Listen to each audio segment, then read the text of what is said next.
വീട്ടിലെത്തിയപ്പോൾ തൊട്ട് ചോദിക്കുന്ന ഒരു ചോദ്യമാണ് എന്നാ മീനെ കാണാൻ പോകണം, എന്നാ മീനെ കാണാൻ പോകുന്നത്. അപ്പോൾ ഇന്ന് വിചാരിച്ചു എന്തായാലും വേണ്ടില്ല, എന്നാൽ അങ്ങ് പോകാം. നമ്മൾ അങ്ങോട്ട് കയറിയതും ആദ്യം കാണുന്നത് ഈ ഒരു ആളെയാണ്, നമ്മുടെ സ്പൈക്കൂട്ടൻ. നമ്മൾ ഇതിനെ കൈ കാണിക്കുമ്പോൾ അടുത്തേക്ക് വരുന്നുണ്ട് കേട്ടോ. ആദ്യം ഞങ്ങൾ വന്ന ടൈമിൽ ആൾ ക്ഷീണിച്ച് കിടക്കായിരുന്നു, പിന്നെ കുറച്ച് നേരം ഉഷാറായി. പിന്നെ നമ്മൾ നേരെ കയറുന്നത് നമ്മുടെ മീനുകളെ കാണാൻ വേണ്ടിയിട്ടാണ്. പലതരത്തിലുള്ള പല വർണ്ണങ്ങളുള്ള പല എന്താ പറയുക, ഒരുപാട് മീനുകളൊന്നും പറയാല്ല ഗൈസ്, അടിപൊളിയാണ് അതിൻ്റെ ഉള്ളിൽ. നമ്മൾ കയറി കഴിഞ്ഞാൽ ഒരു മുക്കാൽ മണിക്കൂറോളം ഇത് കാണാനുണ്ട് കേട്ടോ. കുറച്ച് നേരം നോക്കി നിൽക്കുകയാണെന്നുണ്ടെങ്കിൽ കാണാനുണ്ട്. കുട്ടികളെ കൊണ്ടൊക്കെ പോകുന്നവർക്ക് ലെസിനാണെങ്കിൽ പേടിച്ചിട്ട് തന്നെ ഇറുക്കി പിടിച്ചിട്ടായിരുന്നു കേട്ടോ ഇരുന്നിരുന്നത്. പക്ഷേ അവനും പിന്നെ അതങ്ങനെ ഓരോന്നായി നോക്കി അവന് ഇഷ്ടപ്പെട്ടു.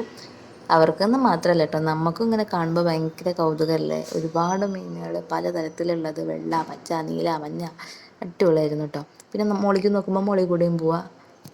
മീനുകൾ മാത്രമല്ല കേട്ടോ, അവിടെ ആമ ഉണ്ടായിരുന്നു, പാമ്പുണ്ടായിരുന്നു, പിന്നെ എന്തത് അങ്ങനത്തെ എന്തൊക്കെയൊക്കെയോ സംഭവങ്ങളുണ്ടായിരുന്നു. പിന്നെ നമ്മുടെ മത്സ്യകന്യക ഉണ്ടായിരുന്നു.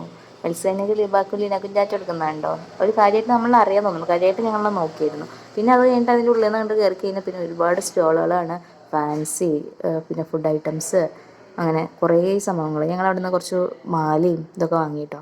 പിന്നെ അതെ കുട്ടികൾക്ക് ഇഷ്ടപ്പെടുന്ന രീതിയിലുള്ള പെൻസിലുകൾ, ഇതെങ്ങനെയുണ്ട്, ഇതോ, അപ്പോൾ ഇതെങ്ങനെയുണ്ട്. അവൻ ലാസ്റ്റ് വെച്ച കണ്ണാടി എടുത്തു കേട്ടോ. അവനതാണ് അവിടെ കയറിയിട്ട് അവൻ വേണം എന്ന് പറഞ്ഞ സാധനം, അതാണ് കൂളിംഗ് ഗ്ലാസ്. പിന്നെ പുറത്തുനിന്ന് 20 രൂപയ്ക്ക് കിട്ടുന്ന ഐസ്ക്രീം നമ്മൾ അവിടെ പോയി 40 രൂപയ്ക്ക് വാങ്ങി കഴിച്ചു ഗൈസ്. അവിടെയുള്ള എല്ലാ സാധനത്തിനും നല്ല പൈസ ഉണ്ട് ഗൈസ്, ആരോടും പറയണ്ട. പിന്നെ അതായത് ലെസിൻ്റെ നിന്ന് കുറച്ച് ഐസ്ക്രീമൊക്കെ ഇരന്ന് വാങ്ങി കഴിച്ചു. അവന് മൊത്തം കഴിച്ചു, അല്ലെങ്കിലേ ജലദോഷമാണ്. പിന്നെ നമ്മളിതേ അങ്ങോട്ട് ഇറങ്ങിയപ്പോൾ ആദ്യം കണ്ടൊരു റൈഡ് ഇതായിരുന്നു കേട്ടോ. അതിൽ 2 ചെറുക്കന്മാർ ഇരിക്കുന്നുണ്ട്. അപ്പോൾ അവർ കരയണത് കാണിട്ട് വെച്ചിട്ട് കുറച്ച് നേരം നമ്മളത് നോക്കിയിരുന്നു. പിന്നെ പാവം തോന്നി കേട്ടോ. അത് കഴിഞ്ഞിട്ട് പിന്നെ നമ്മൾ വിചാരിച്ചു അവർ ഇറങ്ങണത് കാണട്ടെ എന്ന്. അങ്ങനെ കുറച്ച് നേരം അത് നോക്കിയിരുന്നു. പിന്നെ ബാക്കിയുള്ള റൈഡുകളൊക്കെ കണ്ടു. കാണൽ മാത്രമേ ഉള്ളൂ, കയറലില്ല.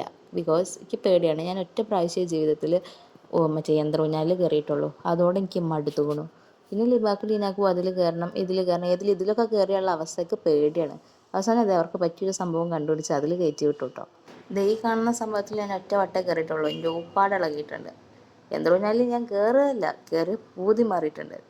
പിന്നെ അതങ്ങനെ ഒരുപാട് സംഭവങ്ങളും കാര്യങ്ങളൊക്കെ ഉണ്ടായിരുന്നു കേട്ടോ. അതൊക്കെ നമ്മൾ എന്ത് ചെയ്യണം, നമ്മൾ വീഡിയോ എടുക്കണം. ഓരോരുത്തർ കരയുമ്പോൾ അത് നോക്കിയിരുന്ന് ചിരിക്കണം, അത്രേ നമുക്കുള്ളൂ. കുട്ടികൾക്കല്ലേ എൻജോയ്മെൻറ്റ്. അതെ അവരിതിൽ കയറി കുറച്ച് നേരമൊക്കെ കറങ്ങി. പിന്നെ വേഗം അവരെന്നെ വിളിച്ച് നമ്മളെ വീട്ടിലേക്ക് വിട്ടു ഗൈസ്. അപ്പോൾ ഇത്രയേ ഉള്ളൂ. അടുത്ത വീഡിയോ ആയിട്ട് കാണുമായിരിക്കും. ബൈ. ആദ്യമായിട്ട് കാണുന്നവർ സബ്സ്ക്രൈബ് ചെയ്യാൻ മറക്കല്ലേ.